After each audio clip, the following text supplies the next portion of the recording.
আসসালামু আলাইকুম। স্বাগত স্কাইল্যান্ডের আরেকটি নতুন পর্বে। আশা করি সবাই অনেক ভালো আছেন। ইনশাআল্লাহ আপনাদের দয়ায় আমরা অনেক ভালো আছি। তো আজকে আমাদের আলোচনার বিষয় দুবাই ট্যুরিস্ট ভিসা। আপনারা অলরেডি সবাই জানেন যে দুবাই ট্যুরিস্ট ভিসা বন্ধ করে দিয়েছিল। আনুমানিক মাসখানেক ধরে দুবাই ট্যুরিস্ট ভিসা বন্ধ ছিল। তো সেই প্রসঙ্গে আজকের আলোচনা। ভিডিওটি শুরু করার আগে আপনাদের কাছে একটাই রিকোয়েস্ট, আপনি যদি আমার চ্যানেলে নতুন হয়ে থাকেন তাহলে আমার চ্যানেলটি অবশ্যই সাবস্ক্রাইব করে দিবেন, আর যদি অলরেডি সাবস্ক্রাইব করে থাকেন তাহলে অসংখ্য ধন্যবাদ।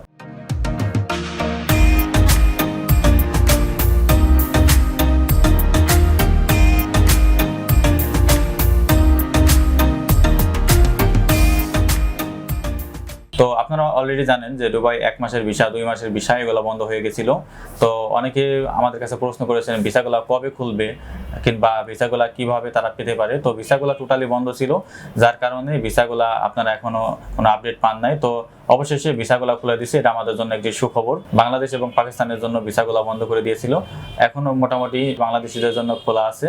তো আপনারা চাইলে 1 মাসের ভিসা এবং 2 মাসের ভিসার জন্য অ্যাপ্লাই করতে পারেন।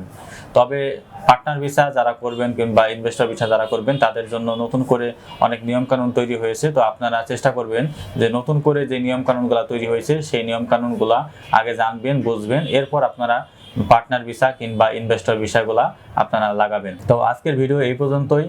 ভিডিওটি যদি ভালো লাগে আপনাদের তাহলে অবশ্যই চ্যানেলটি সাবস্ক্রাইব করে দিবেন এবং বন্ধুদের সাথে শেয়ার করতে পারেন। সবার সুস্থতা কামনা করে আজকের ভিডিও এখানেই শেষ করছি। ধন্যবাদ সবাইকে।